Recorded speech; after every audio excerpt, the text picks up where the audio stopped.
संगती दोन प्रकारची असते. एक संगती ईश्वरापर्यंत नेते, उद्धार करते, आणि एक पतनाला नाही. पतन उद्धार संघाचा महिमा तेजावे अधमा, शेवावे संत संग. अधमाची संगती पतनाला नेत असते, संतांची संगती आपला उद्धार करत असते. आता उद्धार शब्द सहकार क्षेत्रात आहे. विना सहकार नाही उद्धार. उद्धार इथं फक्त बाह्य प्रक्रियेला सांगितलेलं आहे, बाकीची सुधारणा. परंतु सुविचाराने जीवन घडवणं, सदाचाराने जीवन जगणं, हाच खरा उद्धार आहे. तुझं ते तुझं, माझं ते माझं, सर्वांचंच तुझ्यासह माझंच कल्याण व्हावं, अशी भावना ठेवणं हाच खरा उद्धार आहे.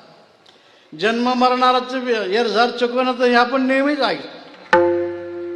किंबहुना येरझारी चिरा पडे, तैसे येण्याची शरीरे, शरीरा येणे सरे, किंबहुना येरझारे चिरा पडे. मोठा दगड जसा पडला रस्त्यावर, अशा प्रकारे हे येरझार जर संपवायची असेल तर आपल्याला सत्संगच केला पाहिजे, आणि तो देवाच्या किंवा संतांच्या सान्निध्यात करणं महत्त्वाचं आहे. बरेच माणसं यात्रेला जातात, संतांच्या संगती गेलं म्हणजे सकाळी मग काकडा करा, हरिपाठ करा, सगळं असतं. आणि स्वतंत्र जर गेले तर मग तिकडून दोघं जण, इकडून दोघं जण, मध्ये एखादा माणूस बाजूला, दोघांच्या पायावर आपली चादर टाकली की चालले पत्ते खेळून.